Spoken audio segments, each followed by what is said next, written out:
Hey, greetings. Steve Zilke here, and welcome to this video. I'm making this video specifically to answer the question, can you use whole body vibration plates when you have spinal stenosis? Right? That's it. That's what this is about. And this is in response to a Facebook group post, a question. And the question was simply phrased just like this. Anyone use vibration plate? Question mark. Thoughts? Question mark. So I'm going to go through the responses with my interpretation of them and my response to them and help you guys out.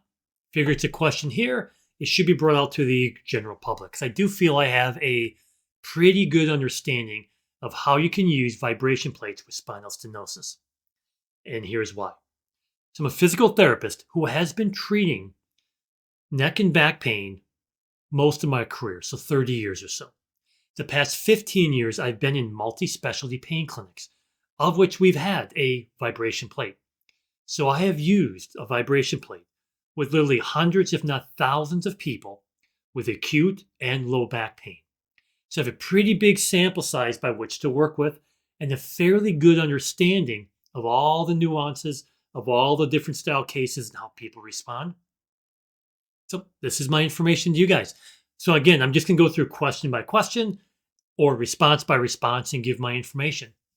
So let's go here. The first response is, I tried it in PT and it irritated things. So it's a no-go for me. Okay. So several people mentioned that it was caused irritation, and that's quite possible. And there's quite a few reasons for that. I'm going to answer two of them with this particular response. One is you just might not be ready for it. I learned that if your baseline pain is 6 or above, it's probably going to be too harsh for you. There's other variables, but it's probably just going to be too much. The pain levels need to be reduced to get some effectiveness. But the second response to that is, it all comes down to dosage. So if you're on it for 1 minute, that's a big difference in dosage than 10 minutes. It's night and day how big the difference is. So one person could respond, I tried in PT and it irritated things. Well, did the PT leave them on for 10 minutes? I don't know. 1 minute? I don't know. But dosage is a big factor, and that's addressed by another really good response later on I'll get to. Okay. Now, the second response is, I tried one at Planet Fitness, and it caused me to have spasms. Understandable. And I feel two probable reasons for that one. Number one, first of all, is there are different kinds of vibration plates. Okay? Some vibration plates have a real powerful motor. They're built to be commercial grade, and they're built for a far healthier, more athletic population to get a physiological response to an elite level human being. And no disrespect to anyone watching spinal stenosis, because I'm in the same category. I'm no longer an elite human being, just getting through life, trying to stay healthy. I've been on vibration plates, power plates, and at full speed, they're harsh. I find them uncomfortable. Now, I don't have a bad back, but if I did, I'd imagine it would be barking at me, telling me, I don't like this very much. So that's one. It may just be the aggressiveness of the motor that triggered that. And again, it's a commercial model. The other thing is this, is in the whole list, looking at all the responses here, and I find this extremely common in practice. And because we as healthcare professionals don't share this enough, pain is far more than just a physiological response. Pain is far more than just how does my back like doing vibration. It is also very much is how much fear avoidance is my subconscious brain going to overact with when I stand in the vibration plate, because it doesn't know what the heck I'm about to do. It doesn't know how long I'm going to be on this. It hasn't done this before. So a a protective mechanism of spasm is honestly, I can make the case maybe healthy, because you're reacting to the unknown, creating overactive muscles to protect a spinal stenotic or other injured style back. So those are my responses to the power plate at Planet Fitness. All right, let's go number 3 here. I used one at work, but only sitting down. I don't like it. It makes it itchy. Okay, yeah. That itchiness is actually fairly common. I've seen that in probably 10 to 20% of the people I put it on. That usually goes away once you get used to it. And it's just an overstimulation of the mechanoreceptors down there. And it's more of a interpretive response than actually being itchy. So usually that goes away. Sometimes we would reduce dosage down to a minute or two to get used to it. Sometimes we would just change the frequency, which I'll cover in a moment, to make it less active, if you will. Okay. But sitting down is actually valuable. If you can't stand on it, there is still value in doing the vibration at the foot level to fire mechanoreceptors in the joints of the feet and the ankle, to fire muscle spindles in the muscles, to get a physiological response up the chain from the foot to the knee to the hip to the back. There is value in that. There is always value in putting mechanical motion through the system. Now, it needs to be graded so you don't get a negative response. So you can overdo it, but there's value in that. That's a good part of just sitting doing it if you have access to that. All right. Now, this one here, this is the response of the day.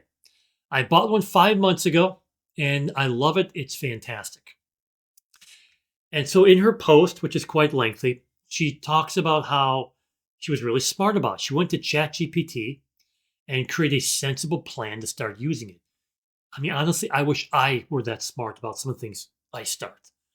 So went to that and then started slower speed, she says, and for a couple of weeks and gradually increased speed and time. Well, how about that for being practical and realistic? Okay. So then she said, you know what? Be smart. The vibration platforms do more than you realize, so start slow. Now, she also went and talks about this. She doesn't recommend more than 10 minutes, which I don't either. There's really no value in that from what I've seen. And there is some research on that, but we'll get to that later then. But one thing she talks about, which is extremely powerful, is that she also recommends reducing sugar and decreasing inflammation. Decreasing inflammation is always going to help you with nearly every condition. So that's pretty significant. So that was a great comment right there. One thing I want to mention here, though, if you're going 10 minutes, is postural positioning.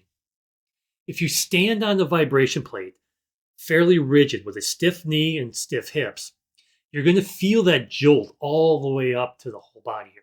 If you stand with knees a little more flexed and you stand with hips a little more flexed, the muscles and the muscle spindles will endure the energy, activating more of a muscle strengthening response, which will diminish the load to the back, but help give you the benefits along the way. That's the best way to do it. Slight flexion at the ankle, the knee, and the hip. It's the best way to stand on them. All right, response number 5. There's a vibration plate at Planet Fitness. I mentioned it to my neurosurgeon, and he asked me if I was insane. Now, with this response, we know that this person was at a neurosurgeon. So it's quite possible that this person has hardware in the lower back. And it is a hard contraindication to use a whole body vibration plate when you have hardware in the body. Shoulder, you're probably fine, but down in the lower body, the lower half, spinal fusion screws or plates in there, hip replacement, knee replacement, possibly even like an open reduction, internal fixation screw or plate. Generally a hard contraindication to using it, so that very likely where the spinal surgeon came from on that. All right. I use it while sitting for leg circulation, response number 6. Yeah. And I touched this a little bit earlier. There is value in sitting and using it, getting the proprioception and the mechanoreception. I don't really know about the circulation. We throw that out there as kind of a loose word. I have not seen the study which shows it improves circulation / blood flow in a seated position. But we do know it's going to fire joints, nerves to sending signals up to the spinal cord, which has value. All right, response 7. Don't use it if you have herniated discs. Now, this is one of those one-off questions that has a lot of variation in I just don't know this person. There's a huge range of clinical manifestation of a herniated disc. And you can have a chronic herniated disc that isn't even causing pain right now.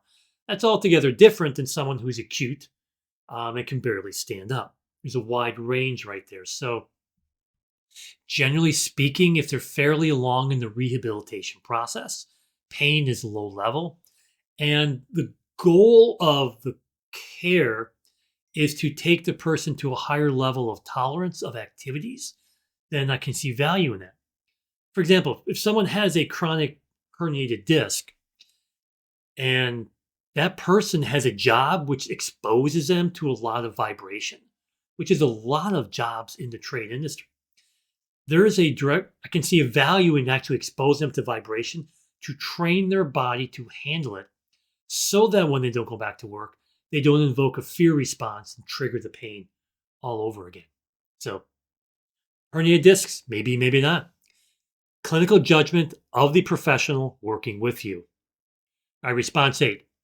I love it. It strengthens my legs and my core. I do 10 minutes every day. Right? Good for them. Like I said, work up to 10 minutes every day, which is a good amount.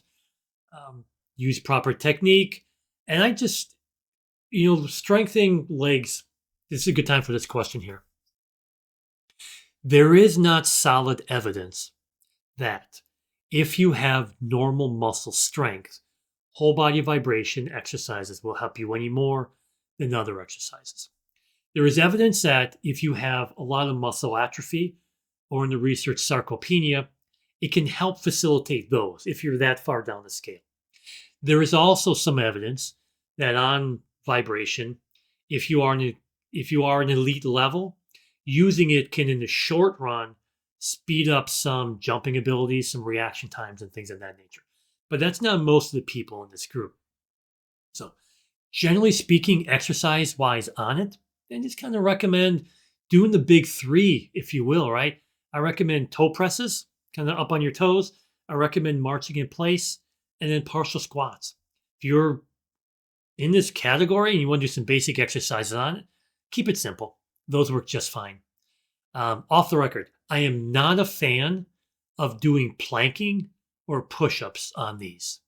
I might do a video later on that, but I just think it's too harsh on the shoulder joints when doing a closed kinetic chain activity.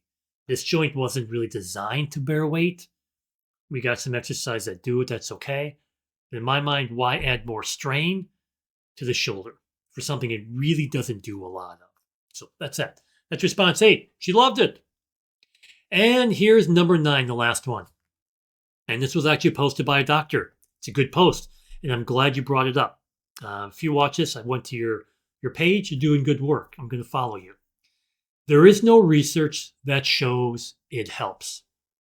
You are absolutely right, good doctor. There is no research that shows it specifically helps spinal stenosis. At least that I have seen. And I'm assuming that's the same scenario for you.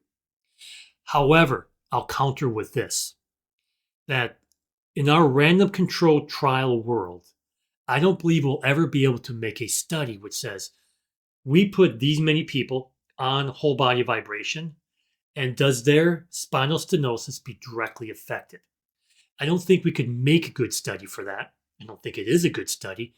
But in the big picture, that when you and I in our world, we've done our work to reduce inflammation, we have done our work to restore other imbalances or other issues causing the pain, that if we get them to a higher level of, like I mentioned, maybe work preparation, fear avoidance issues with chronic pain, if we do a good job in getting them to there, I think it has a high value within that context. So I'm agreeing with you, but giving you a little caveat there. So thanks for that comment.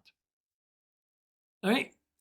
So some general recommendations to close this off. Like I said, I would never recommend someone in acute pain or chronic pain at a baseline above 6 do it. But if you get the inflammation and pain down, and more likely you get someone who knows what they're doing, a professional to guide you along, or ChatGPT, then you know what? It could be part of an overall effective program. All right, 15 minutes. How about that? Thank you for being here. I'll see you in the next one.